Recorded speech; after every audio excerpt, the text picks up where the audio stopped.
we'll make sure we got the resources to get out there and get these young people other opportunities to do. Right now, we just had Friday for the first time in our 9 years of doing this. 20 senior citizens on the phone, one from every black neighborhood in Chicago, on the phone together for the first time. West Side seniors talking to seniors in Bronzeville and in Roseland coming together, and we're gonna keep that movement. You had a going. conference call. It was a conference call. Wow, just like Big Shots. Well, you know, that's what Big Shots do. They do conference calls. I've been trying to physically meet for years, but the conference call allowed us to get it done, and we go grow that, you know. But the key is getting involved, and that's what I always say. You know, I'm not saying anything new.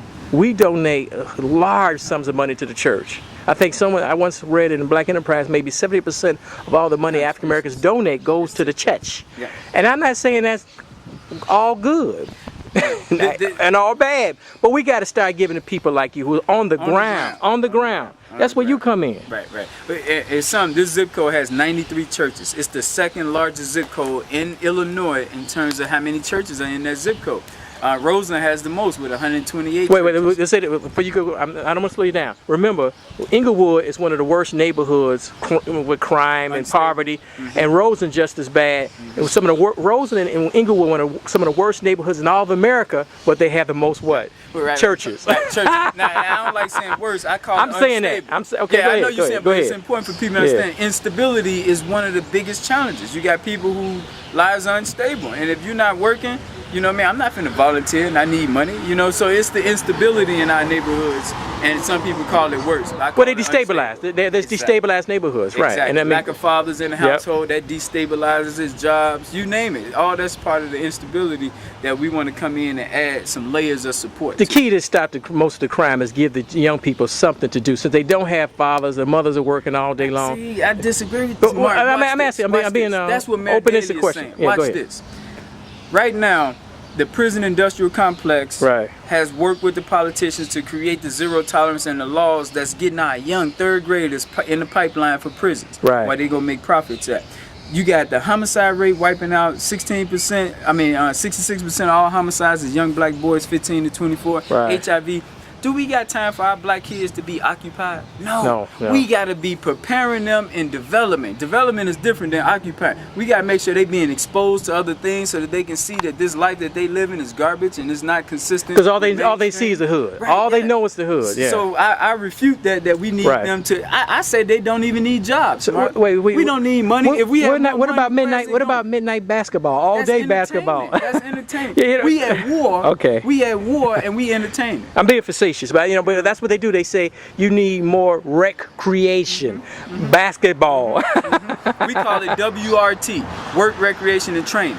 You mix all three. That's a balanced life. You got work, you got recreation, and you learning something. So our young people got to be trained on how to fend off these global attacks that's coming at them. That's not mentioning their comrades or their colleagues in Africa that's going through the struggle. Well, what about, and it's a paradox. The people that really shouldn't, really don't need 4 and 5 kids. If you were having all these children, they have 4 or 5 children.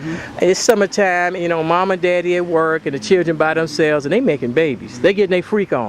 So how do we encourage these young men and young women to slow down on having these children so fast? I'm not saying not to have them, but don't have them while you're too young. Come on. Well, unfortunately, the latchkey kid or the mom, mom is working 2 jobs, dad can't be found. So you have the young people out here with nothing to do. That's why we got to build a village. In building a village, I know that in this neighborhood, there's 1,124 neighbors. I know how many are retired. So we got to pull the retirees in to make sure that they doing the part. Now that they're done working, now give back and make sure it's constructive things going on with these young people so that they don't have the time to. But we got to tell young people that if you had, especially young ladies, if you have 2, especially 2, definitely 3, it's over. No one, you're not going to attract a decent man because you need 2 paychecks. You married, I'm married. Most people can't make it off of 1 paycheck, man. Unfortunately, you just can't. You're on target, but we can never tell them that. No, I know the raw reality. No, I'm gonna get in front of this camera. I gonna tell them that. Stop having all them damn babies. I look in the camera and tell you, it's very hard. So listen to what Mark is telling you, but I'm gonna tell you, keep hope alive that you can do it. So. No, I mean some people can. They got family support, but if you in the hood, and everybody just as pitiful as you are,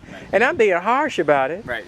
So the bourgeois. You direct about it, but it has its place, man. And listen, the suburbs have a role to play too. They fled to a nice area, and that's fine. But what is the seeds that you're sowing back to help in the war zone? But see, that's where you come in. You would have taken, you know, brothers and sisters who have fled the city, fled the inner city, all that kind of stuff, and moved to, you know, they 10, 20, 30 miles out now.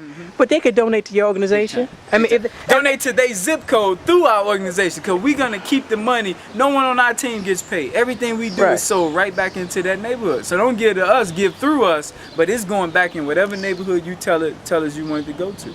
No, the point is that people who have quote unquote made it, too much is given, much is required, and especially for the African American community, we just don't like each other, and we don't like to help each other unless you're part of our church or our sorority. You know what I'm saying? I'm gonna say it. But how about this? Instead of looking at it from that angle, here's what I say: the trust level is at rock bottom. So until I believe in you, I'm not sowing no seeds to you, because we have a lot of people who believe and they giving what they can, and we just got to increase that, because that's the biggest issue. I've been swindled before.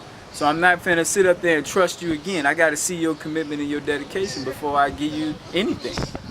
So that's what it is. It's a trust factor, and being on the ground allows us to build that trust. They know we out here.